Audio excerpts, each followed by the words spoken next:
réseau-là. Puis ce réseau-là, pour moi, c'est de là, c'est ce qui est le plus important. En partenariat avec BMO et en collaboration avec Ubisoft, Startup Montréal vous présente Fondatrice, le préaccélérateur pour femmes à Montréal. Pour moi, il faut que je donne tout maintenant. À travers 5 épisodes vidéo inspirationnels enregistrés au studio Machiavel.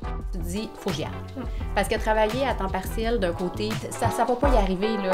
Des entrepreneurs en démarrage et d'expérience mettent carte sur table et échangent sur la gestion du risque. Découvrez toutes les clés pour faire le grand saut avec confiance. Composer avec la solitude, quand lâcher sa job, budgéter son projet, embarquer son entourage, adapter son mode de vie. On répond à toutes vos questions pour passer de l'idée à l'action.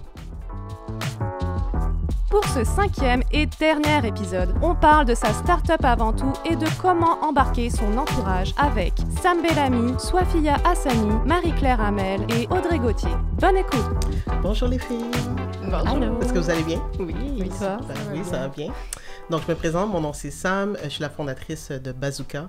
Bazooka, c'est une plateforme techno qui permet la mise en relation avec les stagiaires, mais aussi la coordination de programmes de stage pour les entreprises, les écoles et les OBNL. Donc, on existe depuis déjà 4 ans. Wow. En date d'aujourd'hui, c'est 17 prix dans la francophonie. On est super fiers, mon équipe et moi. Puis on espère qu'on est là pour un bon bout de temps. Félicitations. Merci. Bonjour à toutes. Moi, je suis Swafia. Je suis la fondatrice de Menia. Menia, c'est une marque de soins corporels naturels et véganes qui vraiment cible ceux qui ont la peau sensible, sèche et même eczéma, donc pour toute la famille. Et voilà, c'est fièrement fabriqué ici au Québec et ça fait 1 an que ça existe. Et puis, je fais partie de la cohorte fondatrice de l'année dernière, donc 2021.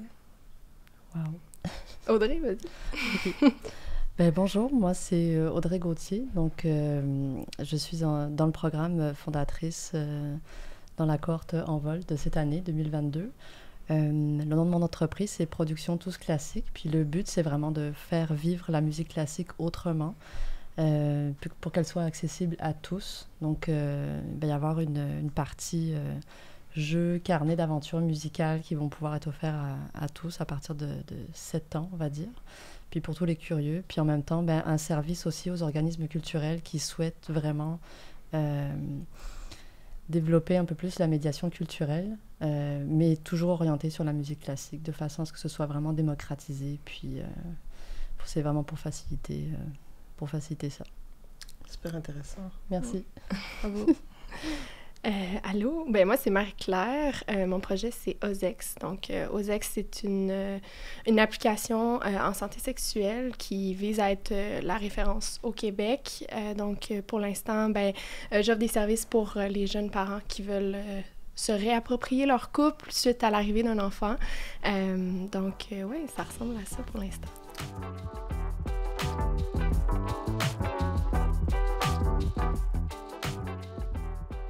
En fait, moi, je pense que j'ai toujours été entrepreneur. Fait que j'ai pas vraiment eu à faire d'annonces formelles comme un coming out traditionnel de je quitte ma job salarié puis je m'en vais en entrepreneuriat. J'ai pas eu à faire ça. Je pense que dès le cégep, j'ai toujours développé mes propres projets, donc ça allait un peu de soi. Je pense que mes parents étaient plus surpris quand j'ai été sur le marché de l'emploi, en fait.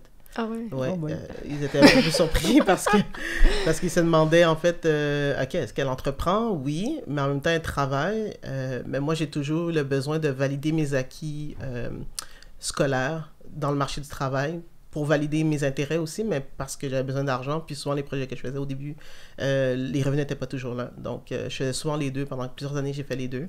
Pour finalement, depuis les dernières années, je suis vraiment entrepreneur à temps plein.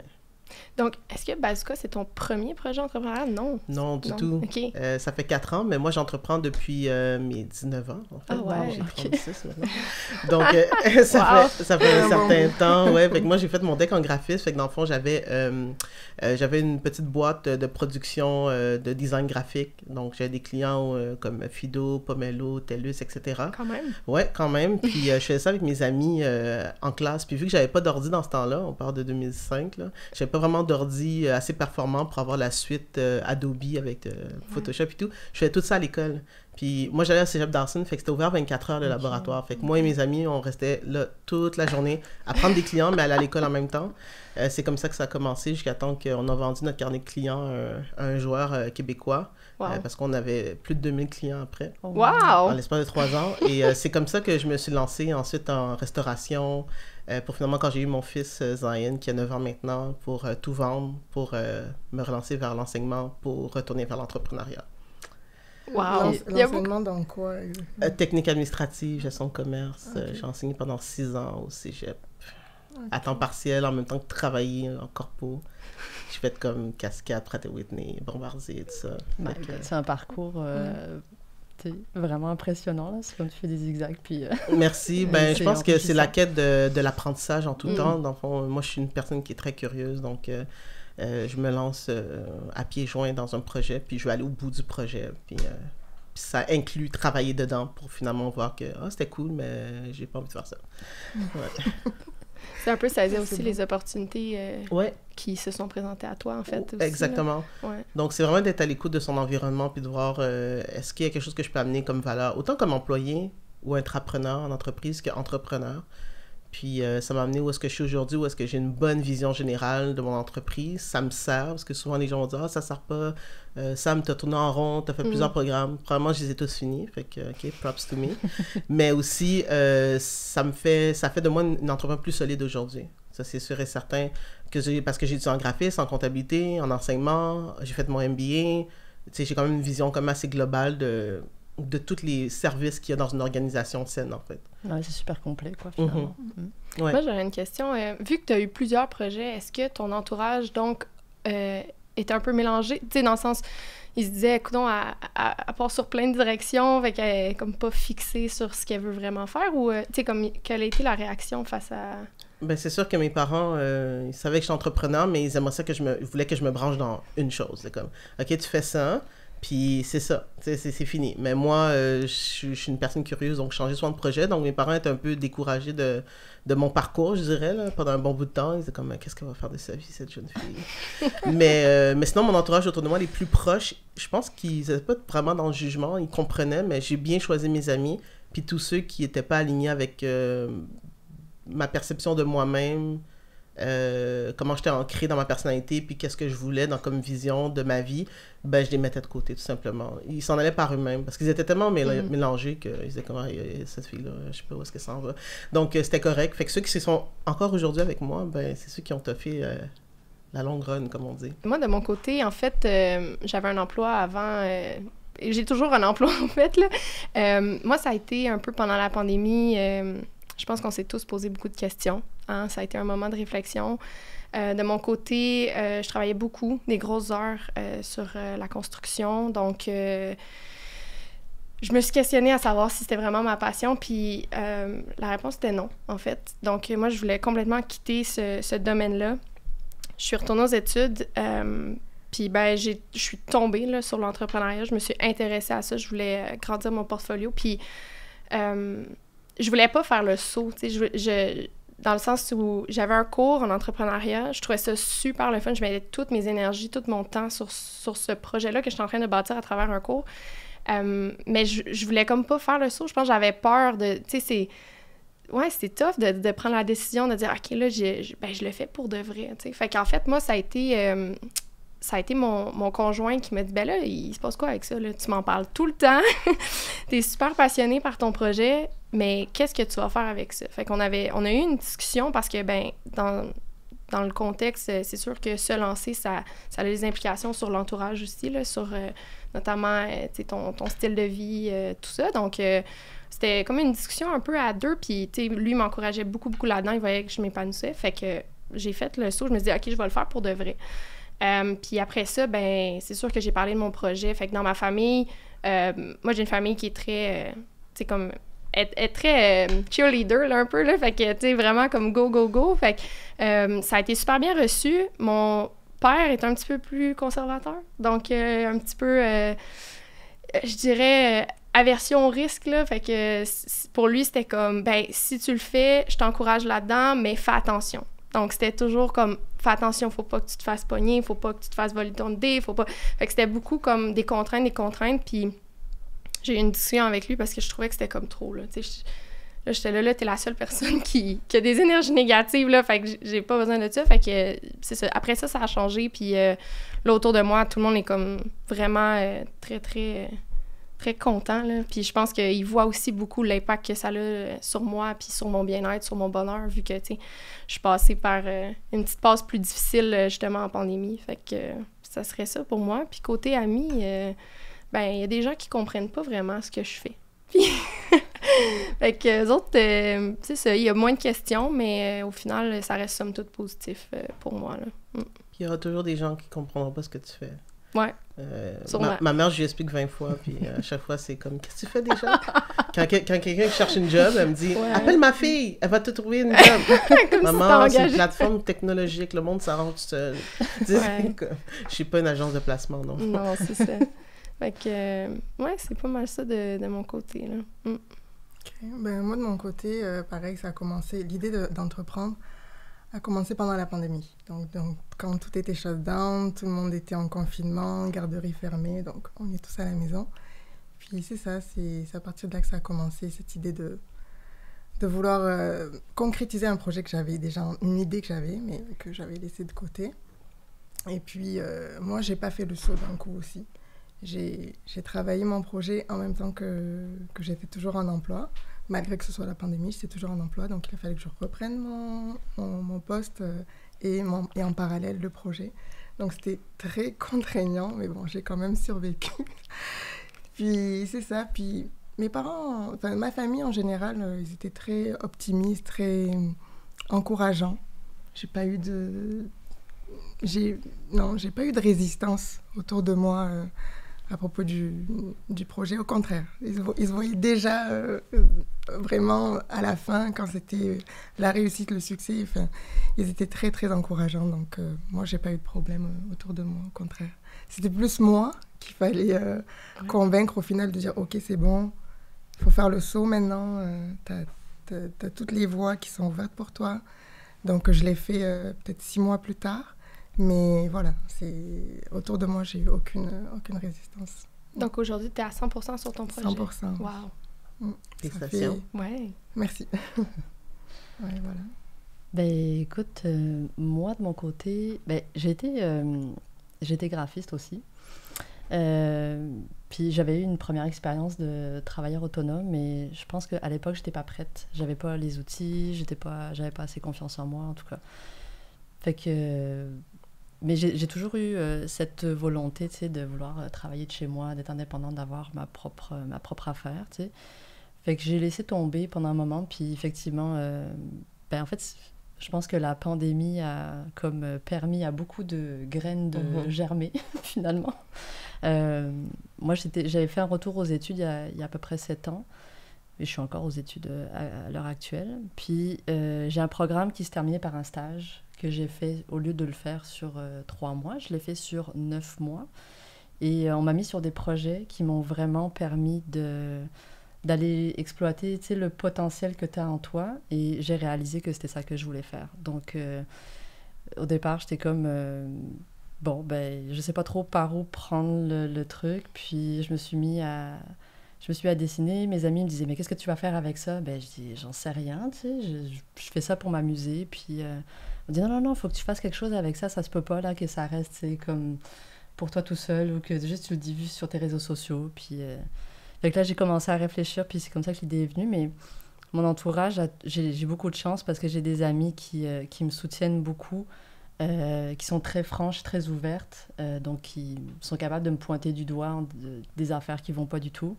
Dans le projet en tout cas, mais beaucoup de belle énergie. Puis mes parents, je pense que non, quoi que je fasse, à partir du moment où je suis heureuse, je suis bien avec moi-même, eux ils s'en fichent. Fait que c'est comme à go, tu sais, mais c'est pareil, ils vont me dire « Ah oui, là, le petit truc, tu sais. » Fait que c'est bien correct. Puis j'ai de la chance parce que mon père, il est artiste plasticien, donc tu sais, on a la fibre artistique, puis on est capable de dialoguer, en fait, dans cette perspective-là. Donc, ça rend des échanges vraiment très, très fluides, mais très enrichissants aussi. Mais non, j'ai beaucoup de chance, j'ai énormément de support. pour mon cas, c'est sur les sorties, ça a été difficile. Je veux dire, avec les amis, toujours non. Quand ils t'invitent quelque part, c'est non, tu sais, je peux pas. Ça, c'est si tu vois le texto passer ou l'invitation Facebook. Donc, c'était quand même assez un enjeu. Je sais que j'ai des amis qui étaient très déçus. J'ai perdu beaucoup d'amis juste par mon absence. Là.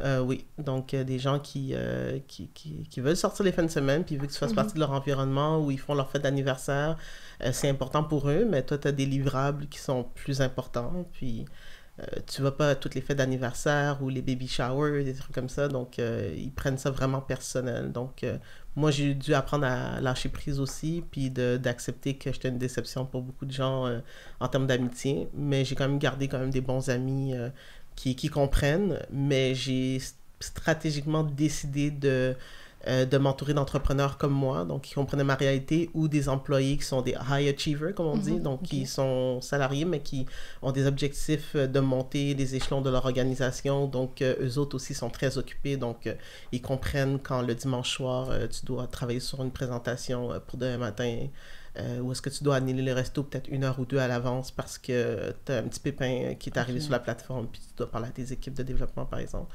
Donc, mais tu n'as pas vécu ça comme une contrainte, tu sais, justement, par rapport à ta qualité de vie, ou je veux dire, tu sais, ben, jusqu'à... C'est personnel, hein, c'est comme question, mais je veux dire, tu sais... ben, moi, ça me dérange pas parce que je suis tellement passionnée de mon projet que passer du temps dedans, pour moi, ça fait partie de mon loisir. Je sais que ça sonne un peu bizarre, mais j'ai vraiment beaucoup de plaisir à faire des recherches par rapport à mon projet, l'entrepreneuriat en général, espionner mes compétiteurs en ligne, par exemple. Mais non, j'ai vraiment beaucoup de plaisir. Fait que pour moi, c'est pas nécessairement une contrainte. Je dirais que c'est plus les gens autour de moi qui doivent s'adapter au fait que je sors peu. Mais ça fonctionne avec ma personnalité. Je suis une personne assez introvertie, donc je me ressource vraiment à l'intérieur de moi-même. Donc, j'ai pas vraiment besoin d'être entourée de gens. Comme moi, la COVID, c'était excellent. Ah ouais. C'était excellent, c'était un charme, j'ai adoré. L'enfer pour moi. Rester toute seule, de ne pas avoir à sortir, pas avoir à justifier pourquoi j'ai pas envie de sortir, c'est génial. Pas envie de t'habiller. Non, c'est ça, jogging. C'est parfait. Ouais, c'est ça. Donc, de ce côté-là, ça a été correct. Là. Pour moi, ça n'a pas été si choquant, mais c'est sûr que les gens... moi, je leur dis dès le départ, les nouvelles personnes que je rencontre, parce que tu ne veux pas qu'on est entrepreneur, on attire beaucoup de gens. Puis souvent, les gens, ils sont admiratifs de notre courage, de notre créativité. Ils ont souvent envie de s'associer à ce genre de personnes-là.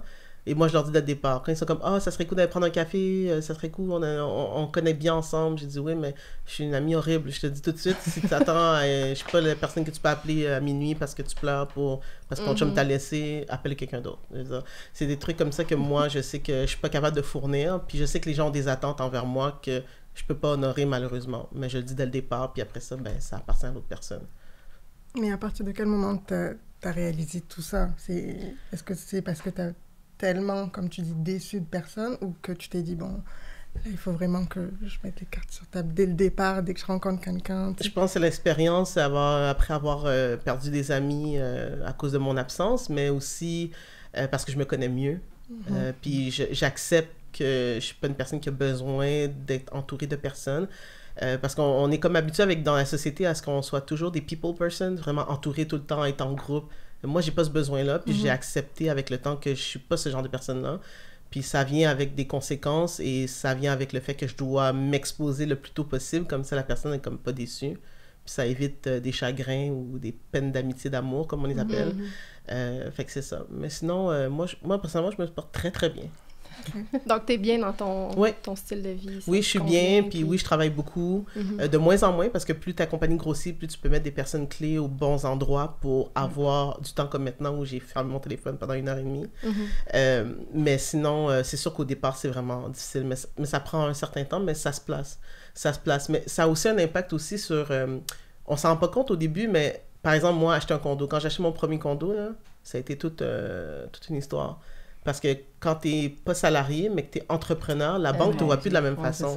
Mais ça, c'est des choses qui arrivent que c'est pas des décisions... Quand on a pris la décision, en fait, d'être entrepreneur, c'est pas des choses à laquelle on pense. Non. Notre solvabilité, nos épargnes, tout ça, j'ai dû me mettre à jour, avoir des réhab que je faisais moi-même, qui n'étaient pas pris sur mon salaire nécessairement. Tu sais. Ça demande des efforts pour pouvoir avoir un soi-disant vie, puis ça a pris que j'ai dû repousser mes projets d'acquérir ma première maison à plus tard à cause de l'entrepreneuriat. Je veux dire, on n'est pas vu de la même façon dans la société, puis on est considéré comme des personnes à risque, malheureusement, financièrement. Donc, ça vient avec un certain style de vie qui nous est imposé, tu sais, de vivre en l'appart beaucoup trop longtemps, tu sais. Ben oui, tu sors du cadre, fait que ça Exactement, marche pas. donc... Tu rentres pas dans la boîte, fait que... Ouais. Exactement. Fait que je dirais que ça, c'est le plus gros enjeu que j'ai trouvé éventuellement, que je lui fais comme « Ah ouais, c'est vrai. » Bon, ben moi, pour ma part, alors, vu que j'ai commencé mon projet entrepreneurial en pandémie, donc forcément, toute vie sociale était coupée. Ouais. Donc, tout le temps libre que j'aurais pu mettre justement pour sortir, pour aller voir des amis ou autre, ben, j'ai mis cette énergie-là justement pour le projet. Puis, ben, on est toujours en temps de pandémie, donc c'est vrai qu'on les voit un peu plus, mais bon, moi, j'ai une autre dynamique aussi. J'ai 2 enfants en bas âge, je suis en couple. Et je suis immigrante aussi, donc j'ai pas un réseau super large par rapport à vous qui avez grandi ici, par exemple. Donc ça aussi, ça fait que les contacts ou comment dire, les sorties, tout ça, ben, c'est clairement diminué ou voire quasi inexistant à ce niveau-là, mais ça m'a permis justement de faire développer le projet. C'est payant pas avoir d'amis, hein, comme tu peux voir. Je dirais pas ça. Mais donc, est-ce que bon. tu travailles sur ton projet donc plus le soir ou tu sais comme dans l'horaire ça doit être Ben non, maintenant voilà, maintenant ça, il y a des trucs qui sont repris comme les garderies, les écoles et tout ça. Donc justement, quand mes enfants sont en garderie ou à l'école, ben moi c'est mon temps de travail. C'est une journée classique quoi, hein, de 9 à 5, mais pour mon projet. Okay. Et quand ils reviennent, voilà, je suis la maman. à 100%. Voilà. OK. 100% toute la soirée? Non, pas toute la soirée. Non, mais dans le sens que tes enfants, ils rentrent vers 5 heures, puis après ça, tu t'en prends. Comme moi, mon fils, il a 9 ans. Ouais. C'est sûr, il rentre vers 5h30. On regarde les devoirs. On regarde, bien sûr. Non, je sais pas encore les devoirs. OK. Après ça, tu fais le bain, le dodo. C'est ça. Puis ensuite, tu recommences à travailler ou tu as fini? Non, ça dépend. Ça dépend de mon état, en fait. Il faut que je m'écoute.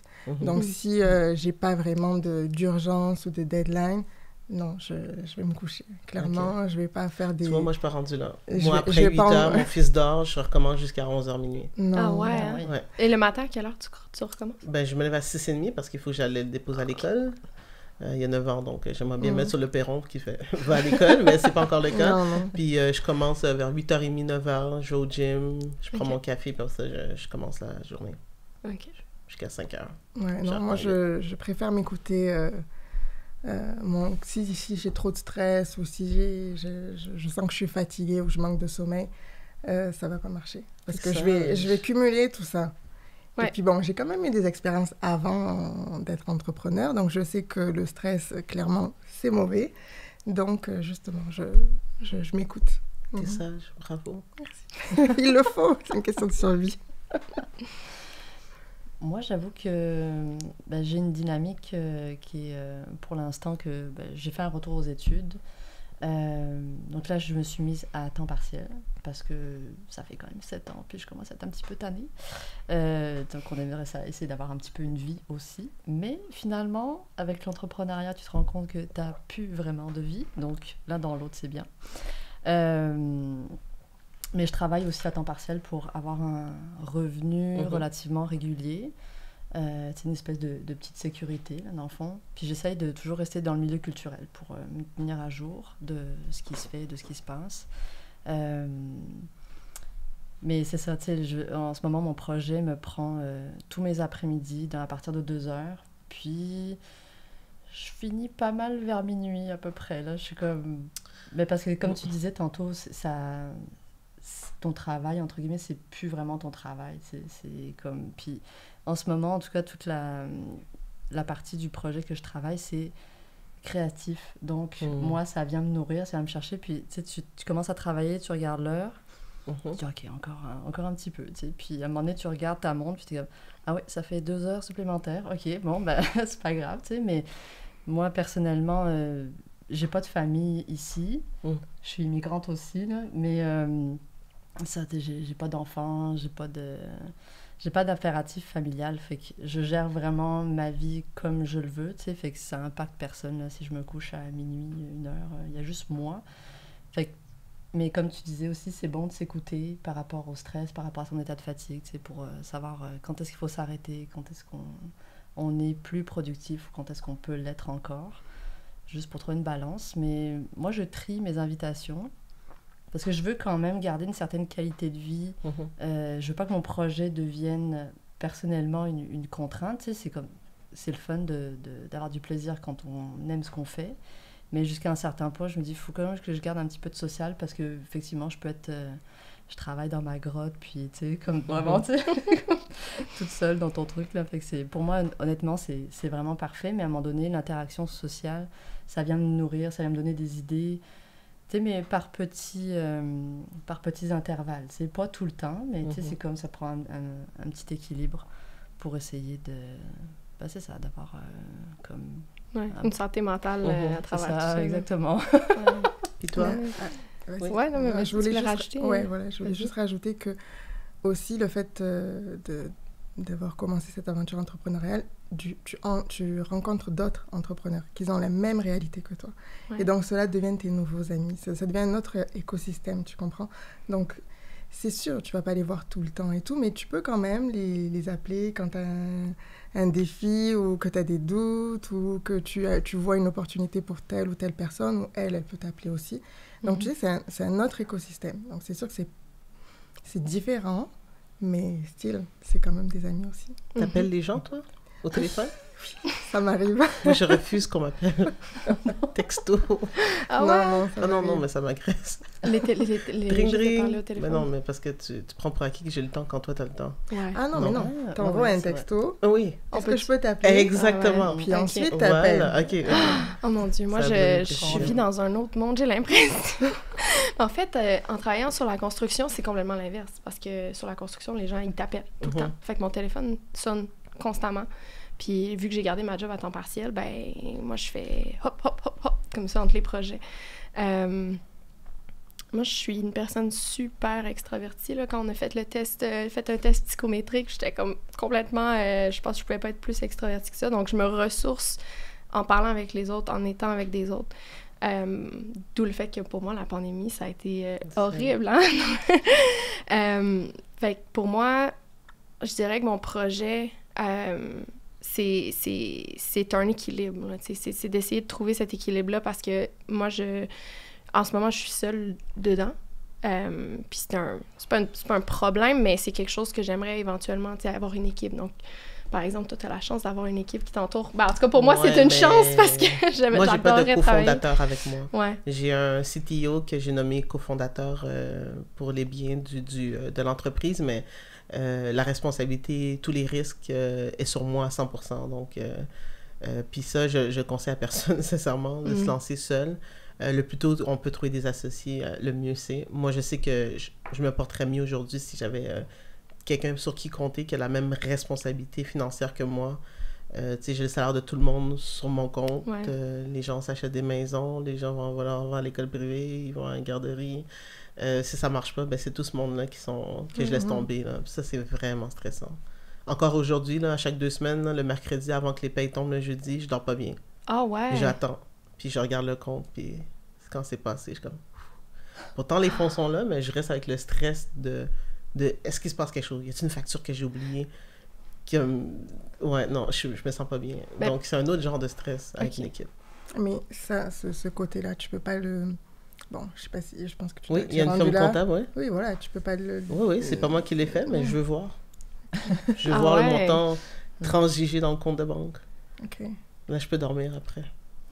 Donc ça, c'est un travail de lâcher prise qu'il faut que tu fasses. Ben, en fait, c'est pas juste lâcher prise, c'est juste de dire, OK, ben s'il y a un problème puis que ça fonctionne pas, ben c'est pas si grave, on trouve une solution. Mais je veux tellement pas décevoir, puis je sais que les gens comptent là-dessus. Les gens travaillent pas gratuit, là, fait que pour moi, c'est comme... La même façon que je compte que tu rentres travailler du lundi au vendredi de telle heure à telle heure, tu comptes sur moi pour te donner ta paye quand t'es supposé l'avoir, Fait que ça, c'est un stress. Éventuellement, j'imagine que quand j'aurai un cash flow encore plus gros, ça va moins me stresser, mais ça me stresse tout autant depuis jour 1. Donc oui, une équipe, je te le souhaite. Ouais. Mais c'est d'autres défis. C'est sûr. Mais donc, c'est ça. Moi, j'ai le besoin de travailler en équipe, d'où le fait que les cohortes, pour moi, ça a été comme un fit direct, tu sais, parce que justement, rencontrer des entrepreneurs, comme tu disais, ça permet vraiment d'ouvrir un nouveau réseau. C'est ça, là, que les gens comprennent un petit peu mieux ta réalité, parce que, moi, je gravite dans un monde qui est majoritairement masculin, ingénieur. Donc, c'est ça, c'est un petit peu plus difficile. Les enjeux au niveau de l'entrepreneuriat féminin, tu sais, c'est vraiment autre chose. Fait que ça me permet d'en discuter.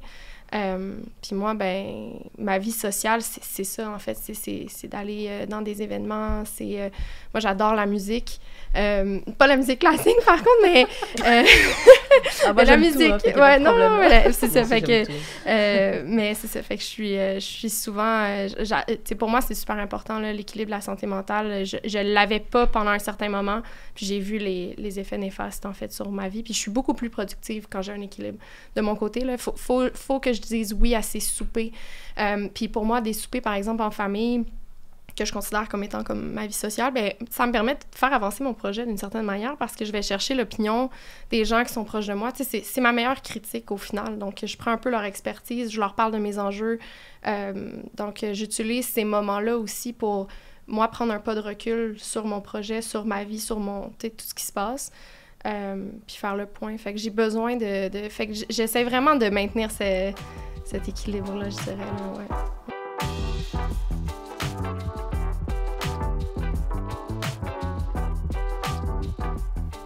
Pour ma part, non. Mais j'ai beaucoup de chance aussi parce que j'ai pu faire le saut et je suis soutenue aussi par mon conjoint. Donc, c'est une autre réalité. Ça fait que je me consacre à 100% à mon projet. J'organise mon temps comme je le veux. Donc forcément, je peux pas faire un retour en arrière où t'as une limite dans tout ce que tu fais, à quel moment tu dois déposer ton enfant à la garderie, à quel moment tu dois aller le chercher. Là, c'est moi qui établis mon temps. Donc pour moi, il n'y a pas de go back, clairement pas. Moi, des fois, non, j'y pense pas de retourner, mais si je devais retourner, je retournerais à ce que je faisais juste avant, qui était l'enseignement ou directrice d'école. Parce que j'ai vraiment adoré ça.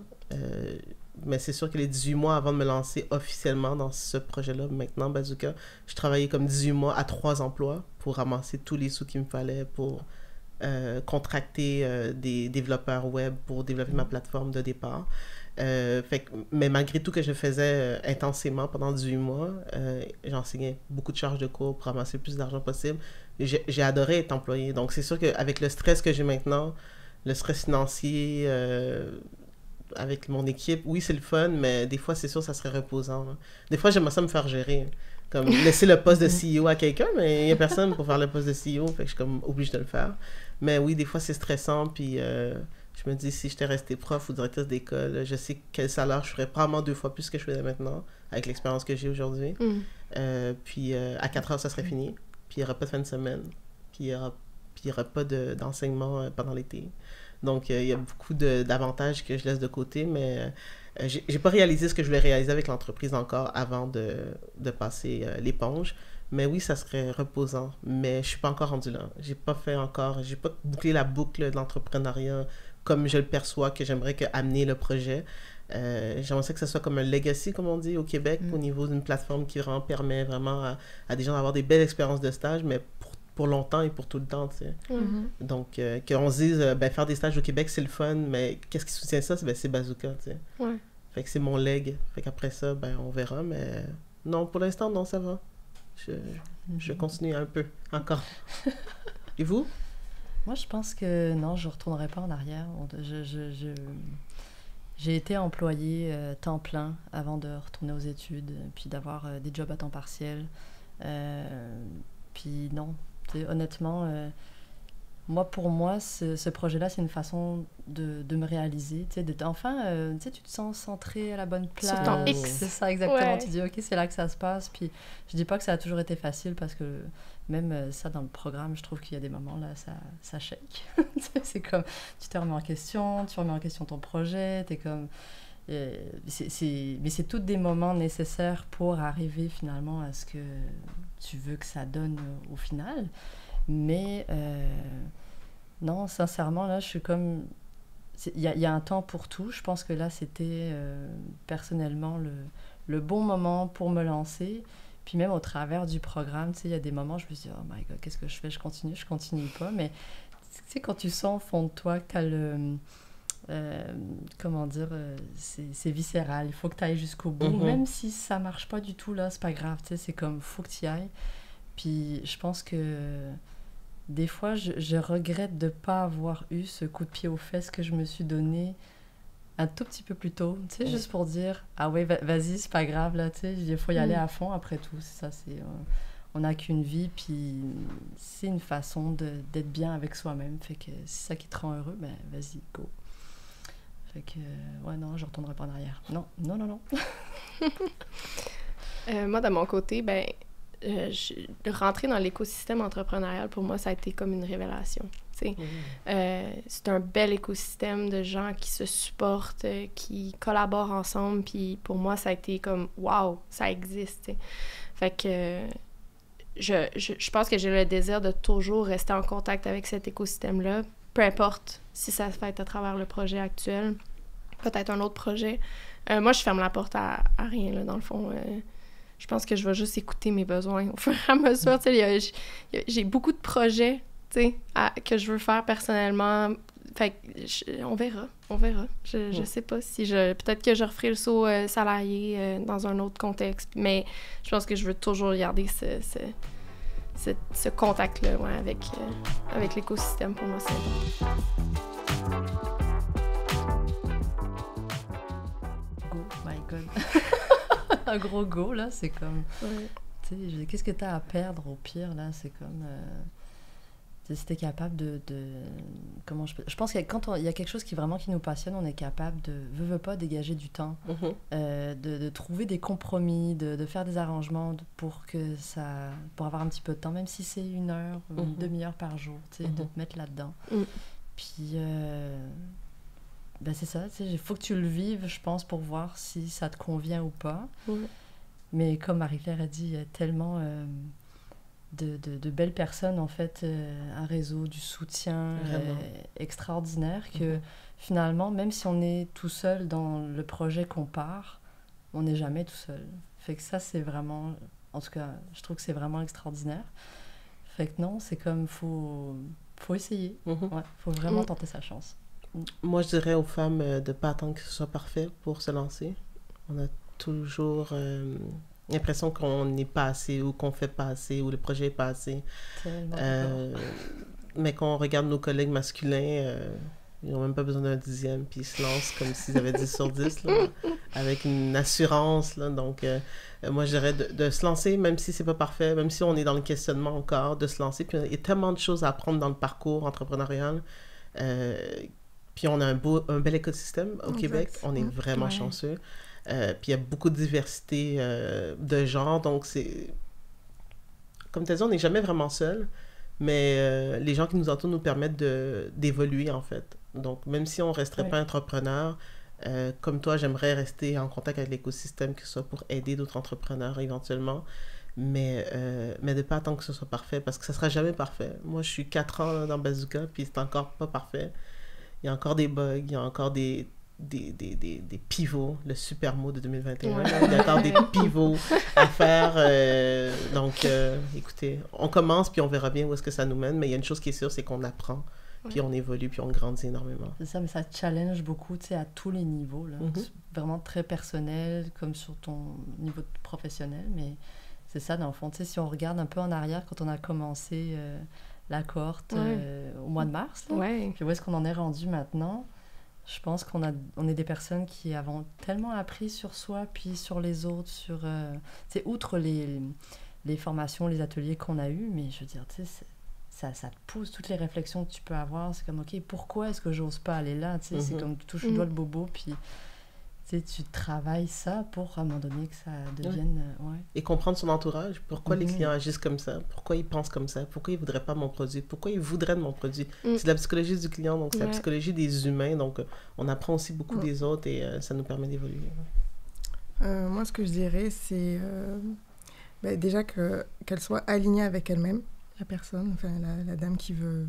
Enfin, peu importe, une femme qui va entreprendre, qu'elle soit alignée avec elle-même et qu'elle soit ouverte d'esprit.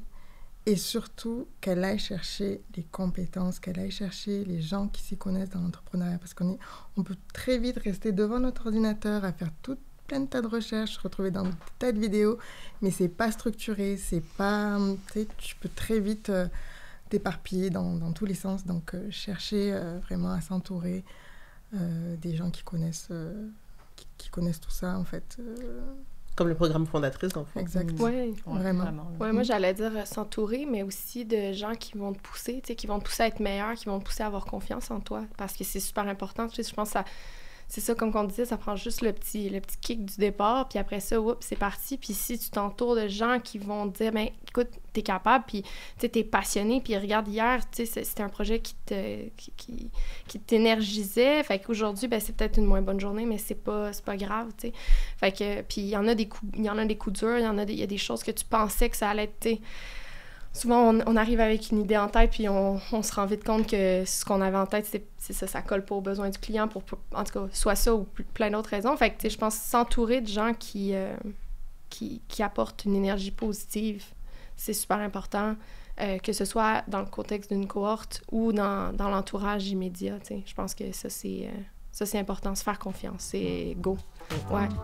Merci d'avoir été des nôtres pour cet épisode. Si ces entrepreneurs t'ont inspiré, n'hésite pas à partager la série autour de toi et laisse-nous un commentaire au passage. On t'invite à en découvrir plus sur le programme Fondatrice sur le site web de Startup Montréal. À très bientôt!